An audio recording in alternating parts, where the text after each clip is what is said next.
Spekulasinya kan masih banyak tadi. Jadi lanjut Gus. Ya. Jadi saya kira kita tinggal landas. Tinggal administrasi. Ya. Gus. Resepsi sudah tinggal itu. Gus, tapi nah, tadi, saya mau melanjutkan. Ya, monggo. Seperti yang disampaikan Bang Zulfan, memang tantangan untuk mencapreskan Mas Anies itu memang luar biasa. Ya. Tantangan luar biasa. Apa itu?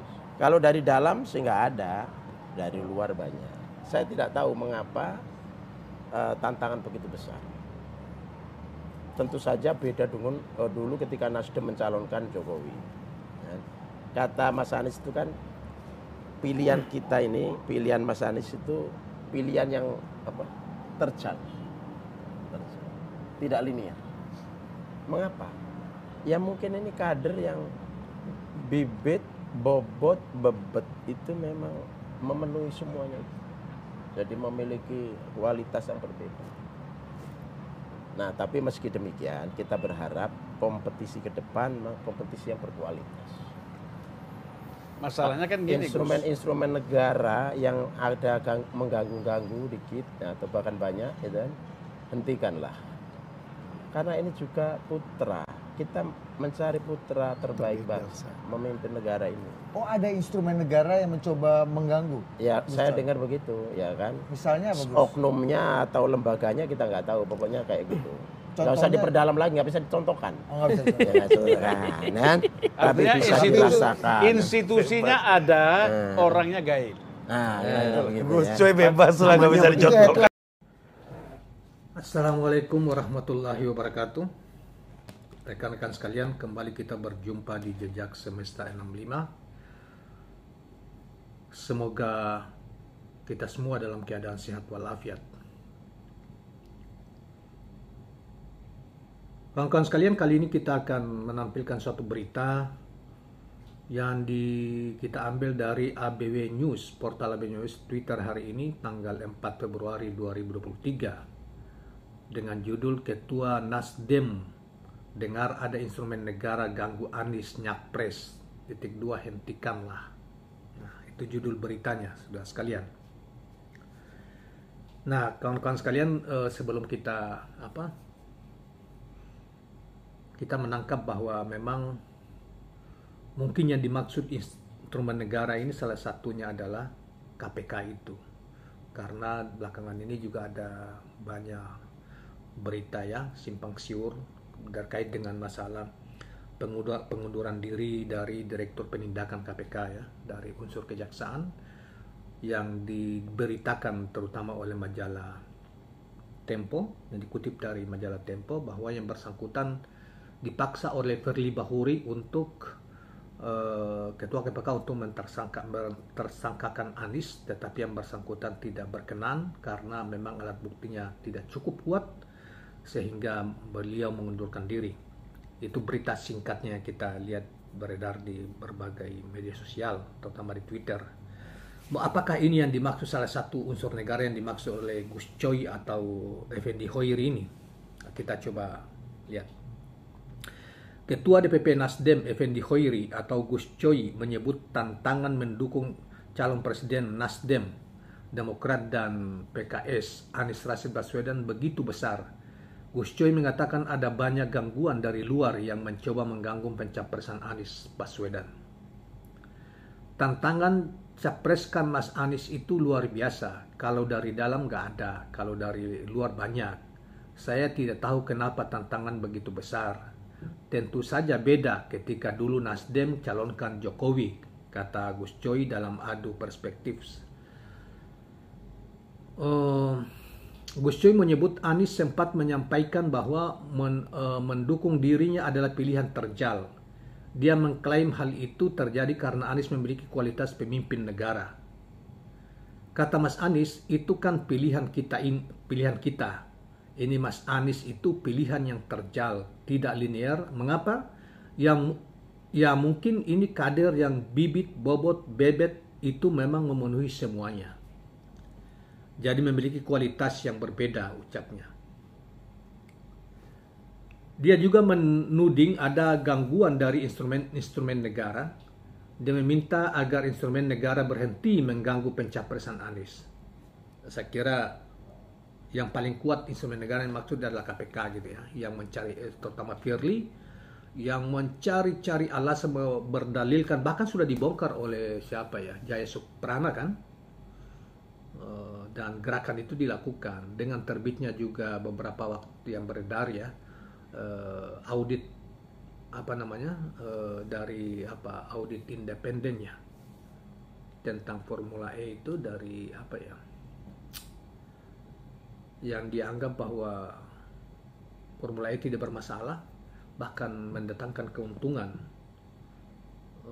itu masih tetap juga ada gangguan. Jadi kegelisahan Bang Effendi Hoiri ini itu bisa saja beralasan yang dimaksud itu KPK. Yang kedua mungkin saja juga instrumen negara ya, dari lingkaran istana negara misalnya. Namun dia tidak mau menyebut siapa pengganggu tersebut. Saya dengar itu, oknumnya atau lembaganya kita tidak tahu.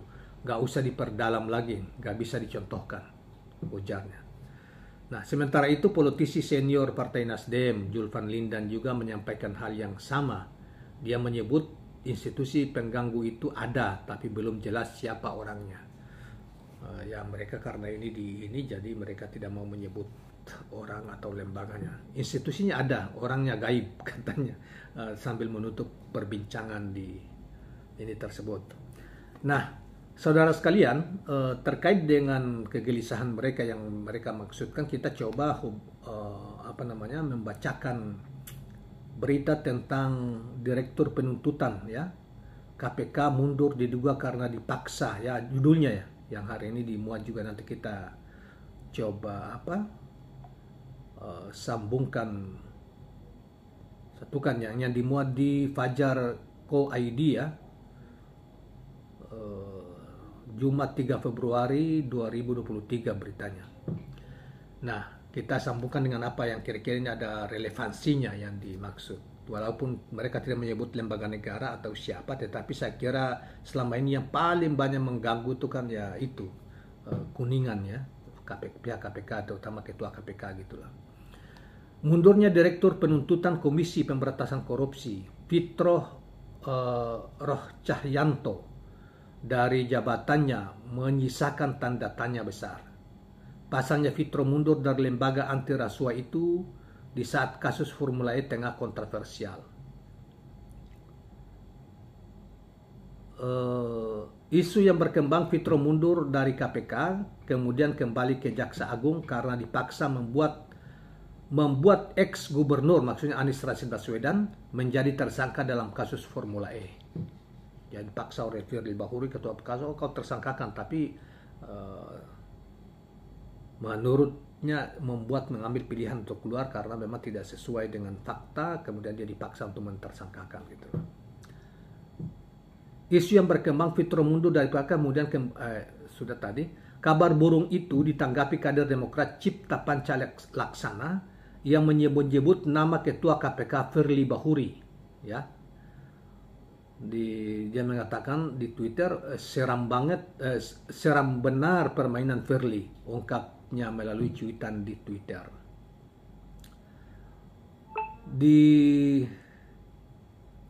Dipaksa Firly untuk menersangkakan Anies dalam kasus Formula E.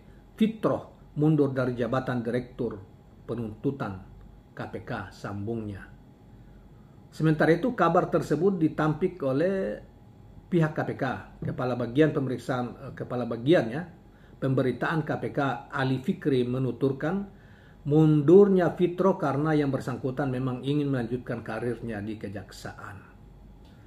Ya, itulah isu yang berseliweran ya terkait dengan masalah ini. Memang kalau selama ini kan kita udah banyak yang sudah dibongkar dari apa yang terkait dengan masalah Formula E dan langkah-langkah yang dilakukan oleh KPK yang dianggap tidak netral, bahkan memiliki muatan politik yang besar sekali untuk menghalangi majunya Anies Rashid Baswedan dalam gelanggang pemilu pencapresan 2024 mendatang. Dan apa yang kegelisahan yang dikemukakan oleh Effendi Hoiri, salah satu ketua DPP Nasdem tadi, di awal kita ini yang dimaksud salah satu pengganggu ya ini pengganggu dari luar, dan lembaga negara yang dimaksud ya saya kira lebih dekat dengan beritanya hampir bersamaan. Jadi saya kira dan paling nampak selama ini ya KPK gitu loh, mencari-cari kesalahan, mencari-cari alasan, apalagi sudah dibongkar juga oleh Jaya Suprana dalam beberapa video, di video-video yang lalu kita sudah muat pernyataan Jaya Suprana itu, bahwa KPK mendapatkan tekanan luar biasa untuk bagaimanapun caranya, alasan apapun dicari, harus dicari alasannya, dan Anies harus pakai baju orange atau oranye. Itu kata Jaya Suprana dalam videonya. Nah, saya kira itu kawan-kawan sekalian, dalam kaitan dengan ini kita tambahkan sedikit soal apa yang dikemukakan oleh Pak Effendi Hoiri. Dan jangan lupa subscribe, like, dan share channel ini. Assalamualaikum warahmatullahi wabarakatuh.